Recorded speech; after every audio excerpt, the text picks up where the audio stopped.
ये कहानी आज से 500 साल आगे की है, जहाँ पर इंसानों ने अब बहुत ज़्यादा तरक्की कर ली है। वो अर्थ के अलावा बहुत सारे अलग अलग प्लैनेट्स तक पहुँच चुके हैं और ऐसी एक प्लैनेट का नाम होता है मैड्रिगल, जहाँ पर अब इंसान बस चुके हैं। इस प्लैनेट पर एक खास फ्यूल है जिसका नाम है ड्यूटेरियम, और ड्यूटेरियम को यूएनएससी ऑर्गेनाइजेशन, जो कि अर्थ की ऑर्गेनाइजेशन है जिसकी आर्मी का नाम स्पार्टन्स है, वो हासिल करना चाहती है। पर मैड्रिगल पर रहने वाले इंसानों ने अब उनके खिलाफ बगावत कर दी है, लेकिन उन्हें पता है कि जल्द यहाँ पर स्पार्टन की आर्मी आकर उनके ऊपर हमला करेगी। इसीलिए मैड्रिगल का लीडर अपने एक आदमी को यूएनएससी के पास भेजता है ताकि उनकी आर्मी स्पार्टन इनके ऊपर हमला ना करे। ये शांति चाहते हैं, पर यूएनएससी वाले इनके प्रपोजल को एक्सेप्ट नहीं करते। इसीलिए अब मैड्रिगल पर रहने वाले इंसानों को पता है कि यूएनएससी की आर्मी स्पार्टन जल्दी इनके ऊपर हमला करेगी, जिसका सामना करने के लिए तैयार होते हैं। हालांकि ये जानते हैं कि ये यूएनएससी की आर्मी का सामना नहीं कर सकते। वहीं लीडर की बेटी को दिखाया जाता है जो बाहर अपने दोस्तों के साथ होती है, और तभी उसे एक एलियन शिप दिखता है जो इनके ऊपर हमला कर देता है, जिसमें लीडर की बेटी क्वान के सभी दोस्त मारे जाते हैं। वो किसी तरह से अपने बेस पर वापस आ जाती है, जिसके बाद वो अपने पिता को बताती है कि जिन्होंने हमारे ऊपर हमला किया है वो यूएनएससी की आर्मी स्पार्टन नहीं है, बल्कि वो एलियंस हैं। पर उसकी बात पर उसके पिता विश्वास नहीं करते। अभी यहाँ पर एलियंस आ जाते हैं जो इनके ऊपर हमला कर देते हैं। वो यहाँ पर लगभग सभी लोगों को मार देते हैं। पर अब यहाँ पर यूएनएससी की टीम स्पार्टन भी आ चुकी है, जो इंसानों को बचाती और एलियंस के ऊपर हमला करती है। वो एक एक करके सभी एलियंस को मार देते हैं, लेकिन अब यहाँ पर इस प्लेनेट पर रहने वाले सभी लोग मारे जा चुके हैं। सिर्फ यहाँ पर क्वान बची होती है। इसके बाद स्पार्टन की टीम जंगल के उस हिस्से में जाती है जहाँ पर एलियंस का स्पेसशिप होता है। स्पार्टन्स के लीडर का नाम जॉन होता है। ये देखते हैं कि एलियंस ने यहाँ पर खुदाई करके एक रास्ते को खोला है, और जब ये उसके अंदर जाते हैं तो वहाँ पर इन्हें कीस्टोन दिखता है। जॉन जैसे ही कीस्टोन को हाथ लगाता है तो उसे विजन्स आना शुरू हो जाते हैं, जिसमें एक बच्चे को देखता है। तो बच्चा जंगल में अपनी फैमिली के साथ पिकनिक एंजॉय कर रहा होता है। जैसे वो कीस्टोन को छोड़ता है उसे विजन्स आना बंद हो जाते हैं। यहाँ पर एक एलियन छुपा होता है जो सब कुछ देख रहा होता है। वहीं हमें यूएनएससी के हेडक्वार्टर को दिखाया जाता है जो अर्थ पर नहीं बल्कि रीच नाम के एक प्लेनेट पर होता है। दरअसल ये वो वक्त है जब इंसान अलग अलग कई सारे प्लेनेट्स पर रहते हैं, और अब क्योंकि मैड्रिगल प्लेनेट के लगभग सभी लोग मारे जा चुके हैं, इसीलिए मीडिया वाले यूएनएससी पर उंगली उठा रहे होते हैं। सबको लगता है कि यूएनएससी की वजह से मैड्रिगल के सभी लोग मारे गए। यूएनएससी की जो एडमिरल होती है वो कहती है कि मैड्रिगल के लीडर की जो बेटी है जिसका नाम कौन है, उसे मेरे पास लाया जाए ताकि वो मीडिया को बता सके कि हमने उनकी जान बचाने की कोशिश की थी और एलियंस ने उनको मारा है, क्योंकि अगर हमने ऐसा नहीं किया तो बाकी जितने भी प्लैनेट्स हैं वो सब हमारे खिलाफ हो जाएंगे। वहीं हमें एलियंस के प्लैनेट को दिखाया जाता है जिनके पास एक इंसानी लड़की भी है जिसका नाम मैकी है, और यहाँ पर जो एलियंस का लीडर होता है वो मैकी को बताता है कि जॉन नाम के एक इंसान ने जब कीस्टोन को छुआ तो कीस्टोन उसी तरह से एक्टिवेट हो गया जिस तरह से तुम्हारे छूने से एक्टिवेट हुआ करता था। दरअसल मैकी इंसानों से नफरत करती है क्योंकि इंसानों की वजह से उसने अपनों को खोया था, और तब एलियंस ने उसे बचाया था, इसीलिए वो एलियंस के साथ है। साथ ही ये भी पता चल जाता है कि एलियंस उस खास की स्टोन को लेने के लिए मैड्रिगल प्लेनेट पर गए थे। वहीं यूएनएससी की कमांडर मिरांडा को दिखाया जाता है जो क्वान के पास जाती है और उसे कहती है कि तुम्हें मीडिया के सामने सबको बोलना होगा कि तुम्हारे प्लेनेट के ऊपर एलियंस ने हमला किया था और यूएनएससी की आर्मी यानी कि स्पार्टन्स ने तुम्हारे प्लेनेट को बचाने की कोशिश की थी।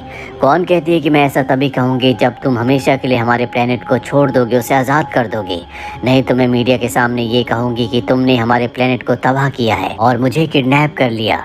ऐसा करने से यूएनएससी के ऊपर से सभी प्लेनेट्स का भरोसा उठ जाएगा, वो सब तुम्हारे खिलाफ हो जाएंगे। कमांडर मिरांडा उसकी बात मान जाती है। वहीं जॉन को दिखाया जाता है जो कमांडर मिरांडा की मॉम के पास जाता है जो कि एक साइंटिस्ट है।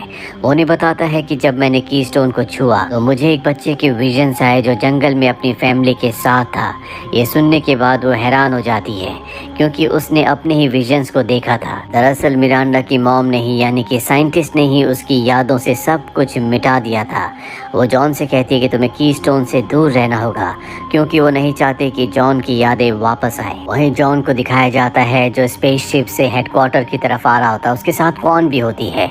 और अब यूएनएससी के जो पॉलिटिशियंस हैं उन्होंने फैसला किया है कि कौन को मार दिया जाए, क्योंकि वो उन्हें ब्लैकमेल कर रही है। जॉन को कौन को मारने के ऑर्डर्स दिए जाते हैं, लेकिन जॉन को पता है कि कौन एक मासूम बच्ची है, इसीलिए वो स्पेसशिप के सभी कैमरास को बंद कर देता है और फैसला करता है कि वो कौन को नहीं मारेगा। और अब क्योंकि उसने कैमरास बंद कर दिए हैं, इसीलिए यूएनएससी को पता चल जाता है कि जॉन उनके ऑर्डर्स को फॉलो नहीं करेगा। वो अपने स्पेसशिप से जब हेडक्वार्टर पर आता है तो उसके स्पेसशिप को क्रैश कर दिया जाता है। जॉन जब बाहर निकलता है तो उसे चारों तरफ से घेर लिया जाता है। जॉन समझ जाता है कि अब उसे और कौन को अरेस्ट कर लिया जाएगा, इसीलिए कीस्टोन जो अभी उसके पास होता है वो उसे टच करता है, जिससे एक एनर्जी वेव निकलती है और यूएनएससी का पूरा सिस्टम कोलैप्स कर जाता है। साथ ही उसका स्पेसशिप भी ठीक हो जाता है, जिससे जॉन क्वान को लेकर यहाँ से निकलकर एक दूसरी जगह जाता है जो कि एक अलग प्लेनेट है। यहाँ पर जितने भी लोग रहते हैं वो सब के सब क्रिमिनल्स हैं। दरअसल जॉन का एक दोस्त यहाँ पर रहता है जो पहले उसके साथ ट्रेनिंग में था और उसे पता था कि यूएनएससी वाले उन्हें एक हथियार की तरह इस्तेमाल कर रहे हैं, इसीलिए वहाँ से भाग रहा था। हालांकि जॉन ने उसे देख लिया था पर जॉन ने उसे जाने दिया और अब जॉन उसके पास मदद के लिए आए हैं। जॉन को देखकर वो बहुत खुश होता है। जॉन को वो अपने परिवार से भी मिलवाता है। वही हमें यूएनएससी की एक मीटिंग को दिखाया जाता है जहाँ पर सब के सब परेशान होते हैं कि जॉन उनके कंट्रोल से अब निकल चुका है, वो उनके लिए खतरा बन सकता है। और यहाँ पर कमांडर मिरांडा की मॉम भी होती है जो कि वो साइंटिस्ट है जिसने इस पूरे के पूरे स्पार्टन प्रोजेक्ट को बनाया है। वो सबको बताती है कि मैं अपने नए ओडाना प्रोजेक्ट से जॉन को पूरी तरह से कंट्रोल कर सकती हूँ, उसे वापस ला सकती हूँ। और इसके लिए मुझे ह्यूमन क्लोनिंग करनी होगी ताकि मैं इंसान के दिमाग के हिस्से को इस्तेमाल कर सकूँ, तभी मेरा प्रोजेक्ट पूरा होगा। यूएनएससी उसे इस बात की परमिशन दे देती है। वहीं जॉन को दिखाया जाता है जो कीस्टोन को लेकर एक आदमी के पास जाता है जिसे कुछ साल पहले एलियंस ने अगवा कर लिया था। वो जॉन को बताता है कि इसे हर कोई एक्टिवेट नहीं कर सकता, इसे कोई खास ही इंसान एक्टिवेट कर सकता है और जब भी एक्टिवेट होता है तो तुम्हें एक एनर्जी का गोला दिखता है और एलियंस उसी जगह पर जाना चाहते हैं क्योंकि वहाँ पर एक ऐसा हथियार है जिससे कोई भी बहुत ज़्यादा स्ट्रॉन्ग हो सकता है और उसी हथियार से संपूर्ण मानव जाति का खात्मा भी होगा। जॉन इस बारे में और भी ज़्यादा जानना चाहता है, इसीलिए एक बार फिर से कॉन को उसी जगह पर छोड़कर वो वापस यूएनएससी के हेडक्वार्टर जाता है जहाँ पर वो साइंटिस्ट से मिलता है और कहता है कि मैं कीस्टोन के बारे में जानना चाहता हूँ। साइंटिस्ट कहती है कि मैं तुम्हें इसके बारे में ज़रूर बताऊंगी।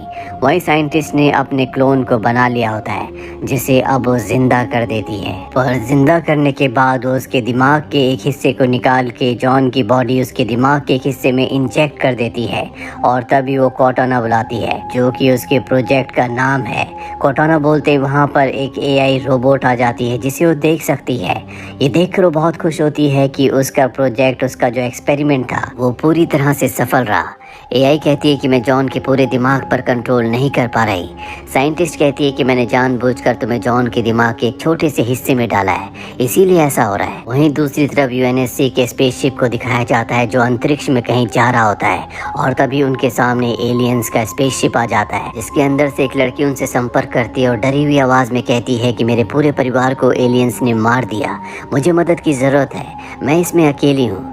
जिसके बाद उसे यूएनएससी के स्पेसशिप में ले आया जाता है और ये और कोई नहीं बल्कि मैकी होती है, वही लड़की जो एलियंस की साथी है जिसे बचपन में एलियंस ने बचाया था। दरअसल बचपन में एलियंस ने उस प्लेनेट पर हमला किया था जहां पर मैकी अपने दोस्त के साथ थी। उस हमले के दौरान मैकी का दोस्त मारा गया।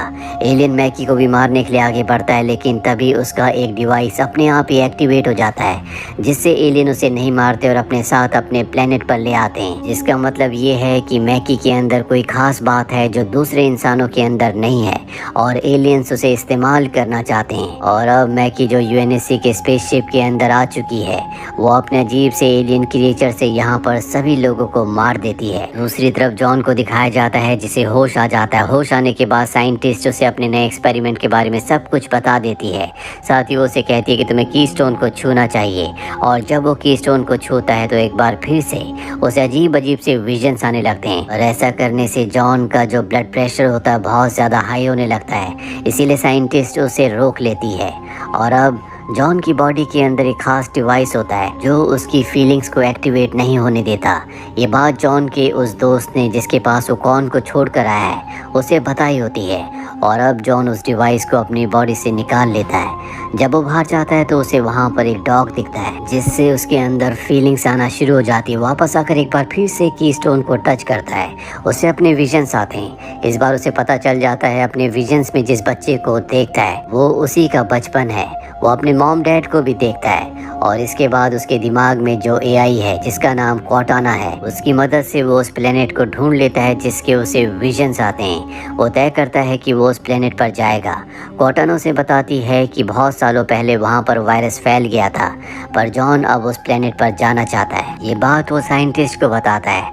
साइंटिस्ट भी उसके साथ जाने के लिए तैयार हो जाती है और जल्द ये दोनों के दोनों उस प्लेनेट पर पहुँच जाते हैं। वहाँ पहुँचने के बाद जॉन अपने बचपन के घर को ढूंढ लेता है। घर के अंदर जाने के बाद उसे अपने बचपन की यादें आती हैं जिसमें उसे याद आता है कि जब वो बहुत छोटा था वो अपने डॉग के साथ घर के बाहर गया था जहाँ उसे गुफा में बहुत बड़ा कीस्टोन दिखा था। जैसे उसने कीस्टोन को छुआ था वो एक्टिवेट हो गया था। साथ ही वो अपने बचपन की यादों में अपने घर में साइंटिस्ट को भी देखता है जिससे उसे समझ में आ जाता है कि साइंटिस्ट बचपन से उसे और उसके परिवार को जानती है।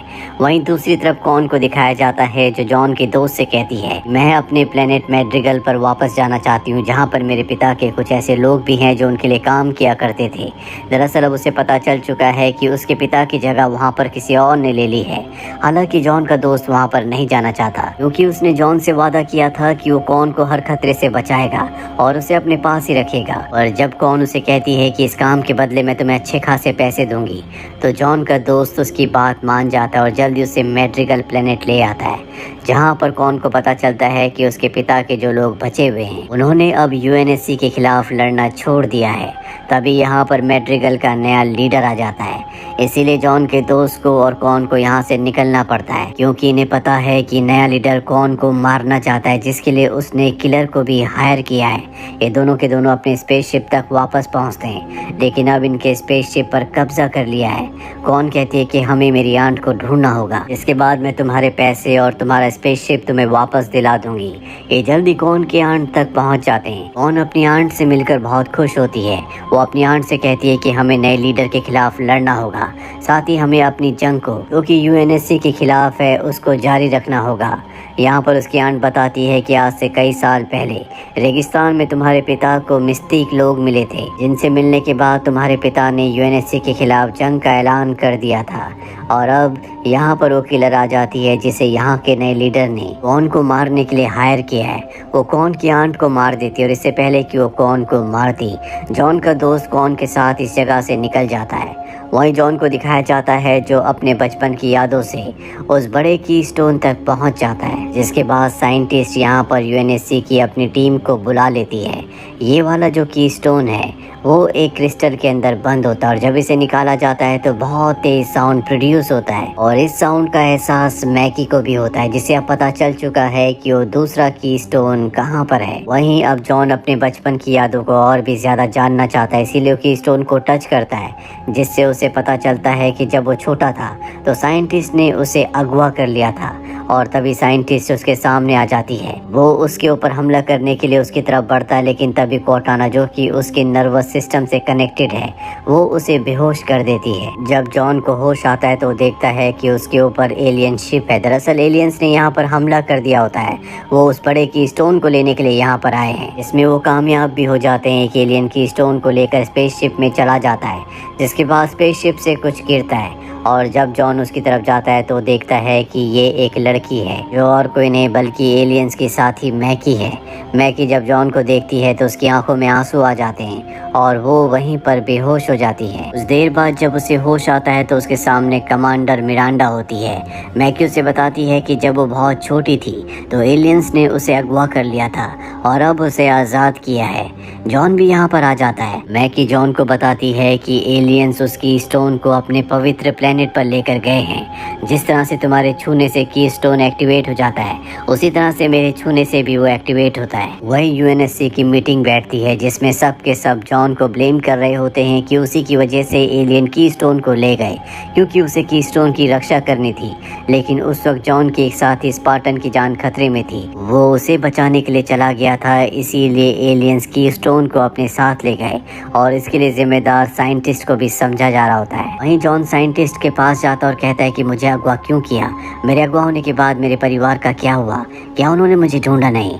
साइंटिस्ट कहती है कि हम उन्हीं बच्चों को अगवा करते थे जो ताकतवर थे, ताकि हम अपनी स्पार्टन की आर्मी बना सके। हम जिस भी बच्चे को अगवा करते थे उसका क्लोन बनाकर उसके घर पर छोड़ दिया करते थे, जिसकी कुछ वक्त बाद मृत्यु हो जाती थी।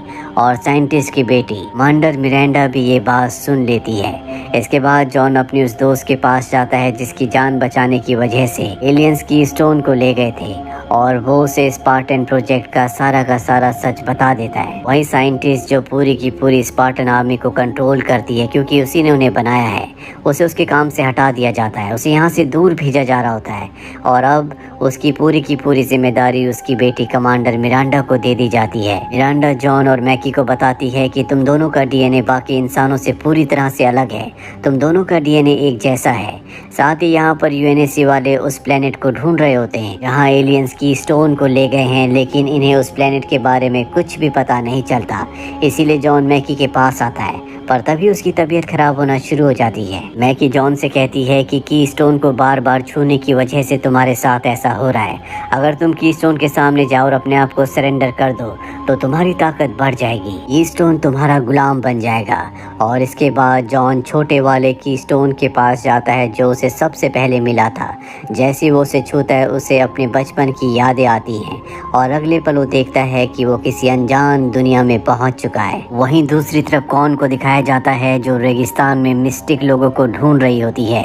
ये बहुत ही धार्मिक लोग होते हैं। इन्हीं से मिलने के बाद उसके पिता हमेशा के लिए यूएनएससी के खिलाफ हो गए थे। जल्दी कॉन मिस्टिक ट्राइब की लीडर तक पहुंच जाती है, जहां पर वो पूछती है कि हमारे परिवार का, हमारे एंसेस्टर्स का क्या पर्पस है, क्यों मेरे पिता तुमसे मिलने के बाद यूएनएससी के खिलाफ हो गए। मिस्टिक ट्राइब की लीडर उसे ड्यूटेरियम फ्यूल पीने को कहती है, और जब वो फ्यूल पीती है तो वो बाहर जाती है जहाँ पर उसे कुएं के पास एक आदमी दिखता है। जब उस आदमी के पास जाती है तो उसके पिता होते हैं। कॉन अपने पिता के गले लग जाती है। उसके पिता उसे कुएं के पास ले जाते हैं और बताते हैं कि ये एक दूसरी दुनिया का रास्ता है और हमारा फर्ज है कि हम इस रास्ते की हमेशा प्रोटेक्शन करें। मेरे बाद अब तुम्हें ये करना होगा। यूएनएससी से तुम्हें अपने प्लेनेट को और इस कुएं को बचाना होगा। तुम्हें अपनी आर्मी तैयार करनी होगी। और तभी कॉन को होश आ जाता है। दरअसल वो अपनी कॉन्शियसनेस में सब कुछ देख रही होती है। अब उसे पता है कि उसे क्या करना है, क्योंकि उसके पिता ने कहा था कि तुम्हें अपने मिलिट्री बेस में जाना होगा। कॉन यहाँ से मिलिट्री बेस में चली जाती है। वहीं इस प्लेनेट का जो नया लीडर है उसे पता चल जाता है कि कॉन कहाँ पर है।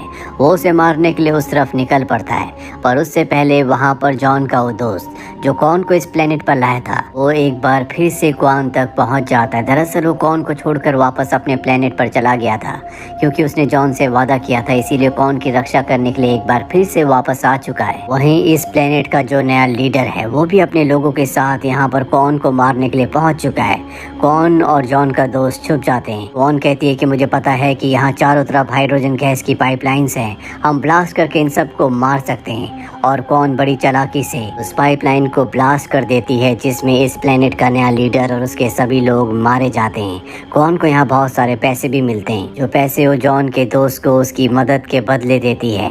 इसके बाद जॉन का दोस्त यहाँ से वापस अपने प्लेनेट लौट जाता है। कॉन अब यहाँ पर आज़ादी से घूम सकती है, क्योंकि यहाँ अब उसका कोई भी दुश्मन नहीं है।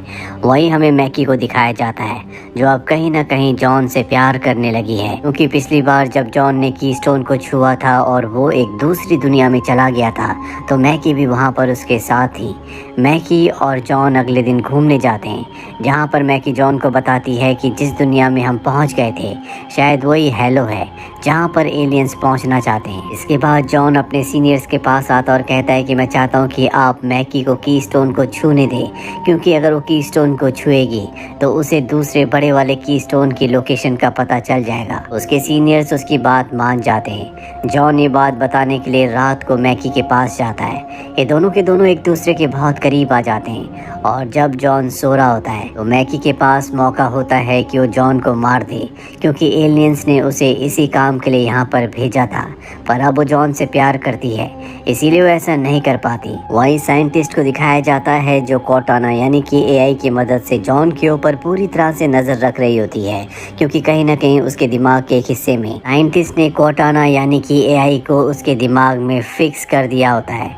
और अब उसे पता चल चुका है कि जॉन और मैकी एक दूसरे से प्यार करते हैं। इसीलिए जॉन के जाने के बाद वो मैकी से कांटेक्ट करती है और बताती है कि यूएनएससी के जो लोग हैं वो बहुत ज़्यादा सेल्फिश हैं, वो तुम्हें और जॉन को मार देंगे, उन्हें सिर्फ की स्टोन्स चाहिए, तुम किसी भी तरह से जॉन और दोनों की स्टोन्स को लेकर मुझ तक पहुंच जाओ। पर मैकी उसका काम करने से मना कर देती है, जिसके बाद साइंटिस्ट सब के सब स्पार्टन्स को ये ऑर्डर देती है कि मैं तुम्हारी कमांडर ऑफिसर हूँ, इसीलिए आज के बाद तुम मेरे अलावा किसी की कमांड को नहीं मानोगे। दरअसल इसी ने इन सब को बनाया है, इसीलिए सब इसकी बात मानने के लिए तैयार हो जाते हैं। साइंटिस्ट कहती है कि जॉन, मैकी और दोनों की स्टोन्स को लेकर जल्द से जल्द तुम्हें मेरे पास लाना होगा। यहाँ पर जॉन की वो दोस्त होती है जिसे जॉन ने बचाने की कोशिश की थी, जिस वजह से एलियंस की स्टोन को लेकर चले गए थे, जिसका नाम काई है। वो साइंटिस्ट की बात का विरोध करती है, जिसके बाद साइंटिस्ट के कहने पर उसे पकड़कर नीचे बेसमेंट में बंद कर दिया जाता है। और अब साइंटिस्ट अपनी एआई कोर्टाना से कहती है कि तुम्हें जल्द से जल्द जॉन के पूरे दिमाग पर अपना कंट्रोल लेना होगा। लेकिन कोर्टाना ऐसा नहीं करना चाहती, क्योंकि अगर उसने ऐसा किया तो जॉन की मृत्यु हो जाएगी। वहीं हमें कमांडर मिरांडा को दिखाया जाता है जो साइंटिस्ट की बेटी है। उसे उस स्पेसशिप की रिकॉर्डिंग मिलती है। इस स्पेसशिप में मैकी ने यूएनएससी के बहुत सारे लोगों को मार दिया था। वो समझ जाती है कि मैकी यहाँ पर इन्हें मारने के लिए आई है। वहीं मैकी और जॉन को दिखाया जाता है जो उस रूम की तरफ जा रहे होते हैं जहाँ पर की स्टोन है। और तभी एआई कोर्टाना, जो कि जॉन के दिमाग के एक हिस्से से कनेक्टेड है, वो उसे साइंटिस्ट के पूरे प्लान के बारे में बता देती है। जॉन को समझ में आ जाता है कि जल्दी स्पार्टन्स इनके ऊपर हमला करने वाले, इसीलिए छुपने की कोशिश करता है। लेकिन अब स्पार्टन यहाँ पर पहुंचकर उसके ऊपर हमला कर देते हैं। मैकी यहाँ से भागकर मदद मांगने के लिए जाती है और तब तक वहाँ पर कमांडर मिरांडा भी आ जाती है, जिससे अब मैकी की सच्चाई पता है। मैकी कहती है कि मजबूरी में मैंने स्पेसशिप में सबको मारा था, और उसकी बात पर कोई भी विश्वास नहीं करता, इसीलिए उसे टॉर्चर करना शुरू कर दिया जाता है। मैकी गुस्से में वहाँ पर रखे हुए की स्टोन पर हाथ लगा देती है, जिसके बाद बहुत बड़ी एनर्जी बीम निकलती है, जिससे सब के सब बेहोश हो जाते हैं। साथ ही मैकी उसी तरह से जिस तरह से जॉन एक दूसरी दुनिया में पहुंच गया था, जिसे हेलो वर्ल्ड कहा जाता है, मैकी भी वहां पर पहुंच जाती है, जहां पर वो जॉन से मिलती है। वो जॉन को कहती है कि अलविदा, और उस जगह से चली जाती है। वहीं जॉन को दिखाया जाता है जो उस रूम की तरफ भागता हुआ आ रहा होता है जहाँ पर की स्टोन था। वहाँ पर कमांडर मिरांडा होती है जो जॉन को बताती है कि मैकी यहाँ से की स्टोन को लेकर निकल चुकी है। जॉन उसे रोकने के लिए जाना चाहता है, लेकिन यहाँ पर स्पार्टन की आर्मी यानी कि उसके साथी उसे रोक लेते हैं। जॉन सबको बताता है कि किस तरह से साइंटिस्ट ने उन सब को स्पार्टन की आर्मी में भर्ती करने के लिए बचपन में अगवा कर लिया था, और उनके परिवार के पास उनके क्लोन्स को भेज दिया गया, जिन क्लोन्स की जल्दी मृत्यु हो गई। हमारे परिवार को कभी हमारी सच्चाई के बारे में पता नहीं चला, और हम उनसे हमेशा के लिए अलग हो गए। अब सब के सब जॉन का साथ देने के लिए तैयार हैं। वो मैकी को रोकना चाहते हैं, लेकिन मैकी यहाँ से स्पेसशिप से अब तक निकल चुकी होती है। साइंटिस्ट भी यहाँ से भाग जाती है, क्योंकि उसे पता है कि सबको उसकी सच्चाई के बारे में पता चल चुका है।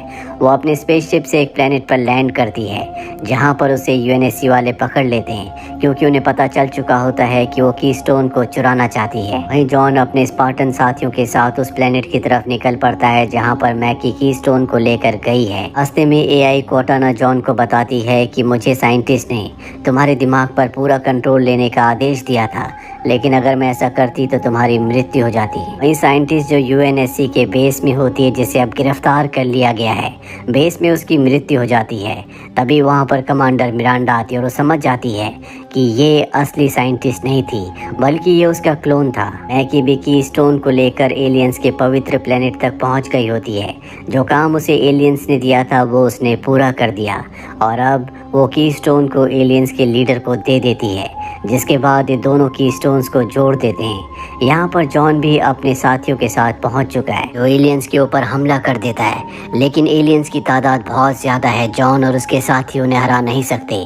एलियंस पूरी तरह उनके उनके ऊपर हावी हो जाते हैं। और जब मैकी ये देखती है तो जॉन और उनके साथियों को बचाने के लिए कीस्टोन को टच कर देती है, जिससे एनर्जी का एक बहुत बड़ा ब्लास्ट होता है और उस ब्लास्ट में सब के सब एलियंस दूर जाकर गिरते हैं। साथ ही अब यहाँ से हेलो जाने का रास्ता भी ऊपर आसमान में नक्शे की तरह दिखना शुरू हो जाता है और इसकी एनर्जी बहुत ज़्यादा होती है, जिसे मैकी बर्दाश्त नहीं कर पाती और उसकी मृत्यु हो जाती है। मैकी की मृत्यु के बाद वो नक्शा भी आसमान से गायब हो जाता है। एलियंस एक बार फिर से वापस लौट आते हैं तो जॉन और उसके साथियों के ऊपर हमला कर देते हैं। जॉन उनका सामना करने की कोशिश करता है, लेकिन वो जॉन को बहुत बुरी तरह से जख्मी कर देते हैं और जॉन की अब मृत्यु होने वाली है। और मृत्यु से पहले वो एआई कोर्टाना को कहता है कि तुम मेरे दिमाग पर पूरी तरह से कंट्रोल ले लो।